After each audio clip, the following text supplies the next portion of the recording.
I'm not getting to no controversy enough, but I never got to why there might be some type of vibe, or let's just say a bad vibe with you and Jay-Z. Like I never got that. Like I never. I don't have a bad vibe with homie.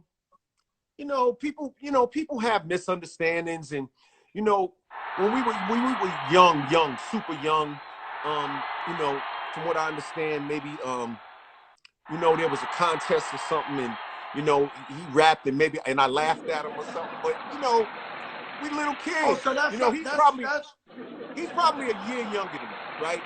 Maybe a year and a half, okay? So if I'm 16 or 17 and he's 15 or 16, just think about us.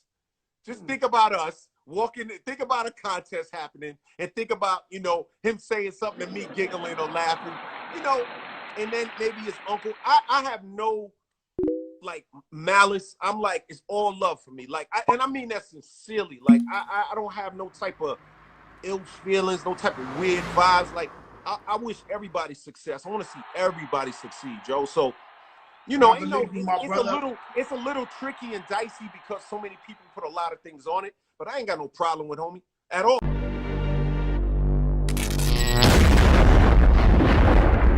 Speak Media. So that's what I'm trying to tell you. Them old rappers, man. Bro, have you seen any of these old rappers who be like, yo, they're the foundation of hip hop, really living good? Looking really dusty. I kid you not. Came to my attention that a DJ, and I'm not gonna say any names because I don't think it's necessary. A DJ basically said that a lot of the pioneers in hip hop are, they're dusty, or how can they be the person that invented hip hop if they don't have a lot of money, or if they don't look or represent like they have a lot of dough, right? Let me explain something to you, and say this for you guys. Don't confuse someone's ability to develop a business model. Don't conflate. In other words, don't think just because somebody knows how to get money or fails to get money that they didn't make a contribution to the culture. Funny story with Lennox, right? Yeah. So I was doing In the House back when I was doing In the House, right? So I'm doing In the House. So Lennox sitcom, did sitcom. Yeah, the sitcom. I did the sitcom. So Lennox did a guest appearance, right? So we in the, and we, for whatever reason, my character's supposed to be boxing Lennox Lewis for charity, right? So so we playing around. So, we in there, we playing around. In some kind of way, he threw a punch, and I threw a punch and caught him in the nose. And I was like, don't hit me. Yo, hold up. I said, time out, cut. Hold up. Because I saw him like go. Because I wasn't supposed to catch him. I don't know how I caught him. But whatever happened, I wanted to just really give it a timeout and give it a second and reset. Because homeboy, like when I caught him, like he threw a let me see. So. Yeah, he threw a little right. No, let me see. He threw a jab. Yeah, he threw a jab at me, and I turned this way, and then and it came back with something, and didn't mean to and caught him. Yo, it was a crazy moment because it's like his face completely transformed. He went, and I saw some shit click, and when this shit started clicking, I was like, yo, that was the craziest moment of my life. Hold on. And that shit is on film somewhere. NBC got that shit on film somewhere.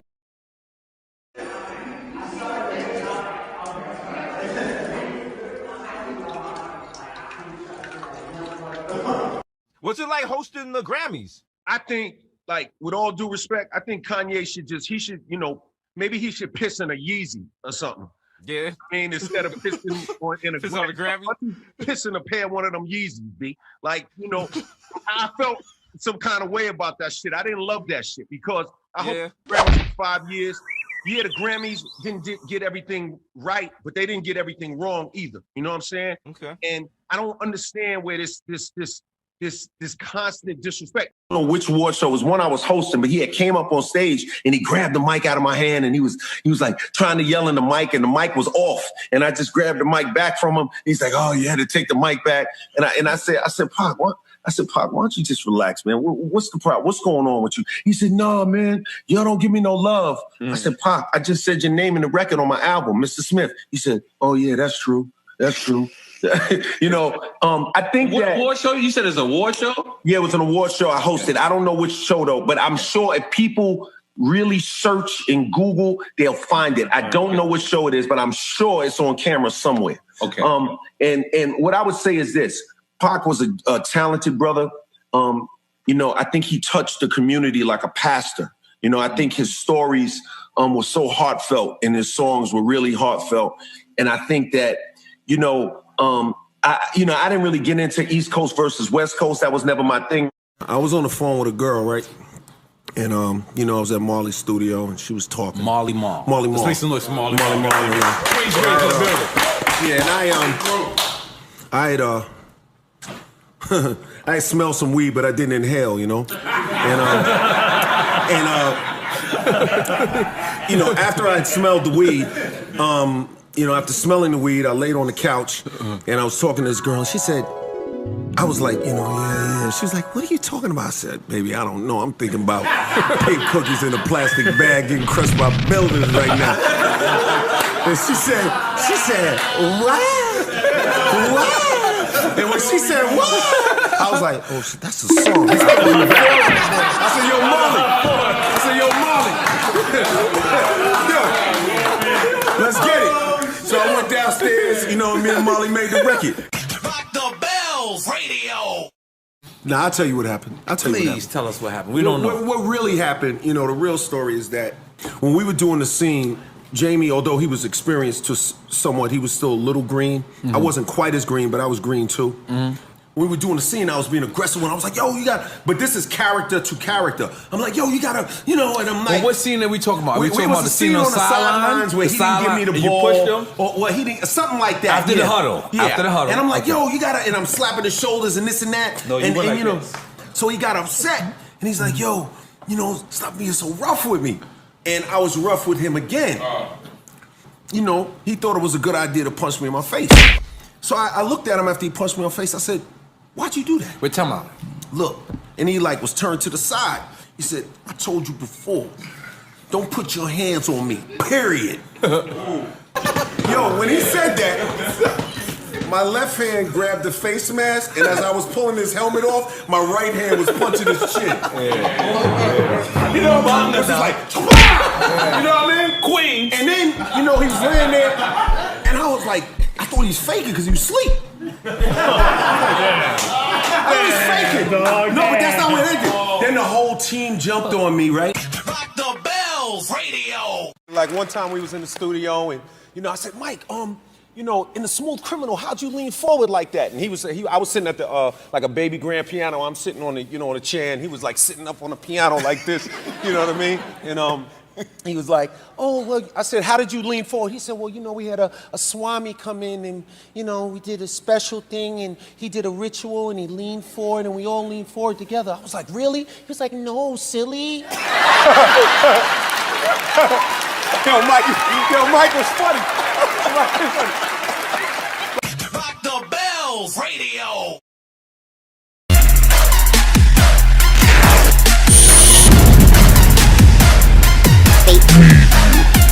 I don't see any reason to limit myself.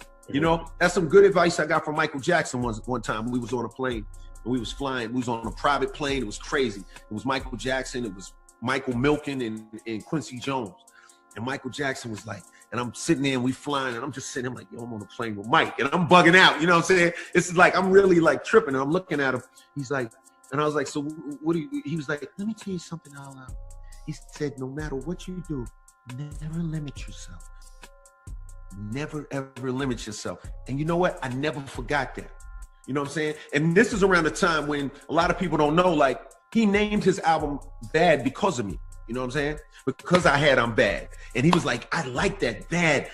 Yo, and him and Quincy Jones went and did the Bad album. And originally, just a little tidbit, it was supposed to be a duet between him and Prince. I'm Bad. The Bad record was supposed to be a duet between him and Prince, but Prince was like, you know what I'm saying? He ain't really want to do it. But that, so.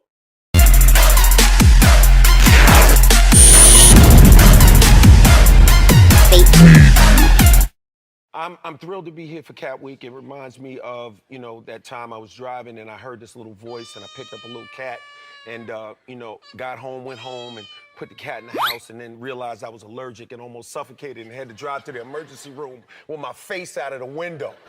Oh, like I literally drove to the hospital with my face outside the car window trying to breathe. It was the craziest thing I ever been through. The poor kitty. Where's the kitty? That's wow. Wow. Yeah, the cat is all right. I took the cat to a neighbor's house. Okay. All right. I'm still recovering, but the cat is wonderful. Yeah. Yeah, the cat's wonderful. Yeah. No, that's a horrible way to find out that you're allergic to cats. But, Yeah. Yeah. But the cat is okay. Yeah, the cat is okay. good. The cat was fine. The cat loved it. I just woke up and the cat was like laying there, like, just like, you know what I mean? It felt bad, probably. Yeah. Yeah. Well, anyway, happy Cat Week. Rock the Bells Radio. I'd like to thank all of the people who voted for LL to be in the Rock and Roll Hall of Fame year after year. But, a lot of people, when I told them I got inducted, they'd say to me, well, it's about time. But see, what people don't realize is, I wasn't thinking about the people who voted against me. I was thinking about the people who voted for me. So it was love. Like what I was feeling is, wow, there's some people over there who won't take no for an answer. They're like, yo, this guy gotta be in here, and we're gonna keep fighting for you till we get him in here. So I thank you, all right? And the last thing I'll say is, rock and roll, hip hop loves you. We borrow your beats, we sample them, we turn them into hits, and we know where we came from, and we know where things come from. We respect you as musicians, and we love you and appreciate you as musicians. We are artists too. We love you. Thank you. God bless. Mama, I made it! I have a lot of dreams. I got a lot of things I want to accomplish. It's just a matter of, you set your goals, you achieve those goals, and you set new goals. And you have to stay hungry and keep working towards the things that you want. And you never limit yourself. You never limit yourself, and you never listen to those little voices in your head that tell you you're not either capable or it can't happen for you. That only happens to other people. You never listen to those voices. Dreams don't have deadlines. You think about, whether it's Colonel Sanders starting KFC at 65 or Ray Kroc starting, McDonald's at 52. No, I'm serious. Like, dreams don't have deadlines. You can do anything you put your mind to. And so it was 1 a.m, and the alarm pad went off. But it's, how you have an alarm and for those who have an alarm, it'll give you a minute to put your code in. Right. It'll go ee, and you have to turn your alarm off. Well, mine just went ee, and so I went to the keypad, Simone sleep, and I'm looking at the keypad, and I'm like, family room. And she said, family room, wasn't it? And so I'm thinking. Wait, so you mean when it walks, it's telling you where it's at? Where the default is. The default. I think that's the word. So, and I'm in my drawers. It's 1 a.m.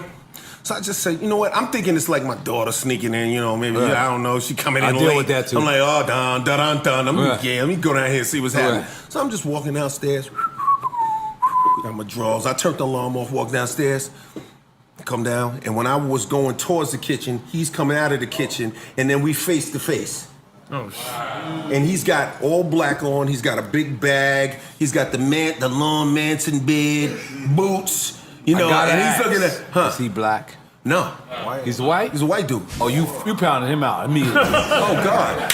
Oh, God. Let's go there. Oh, God. I mean, terrified. You see Rick Rubin, but it wasn't Rick Rubin. It was freaky. It was freaky. I think, stupid mother. That's all you have, stupid mother. Everything you get, every stupid mother you could ever heard on everywhere. And I was like, and then I got him down, and then it took the police. You skipped how you got him down. No, I don't want to. Yeah. But how did?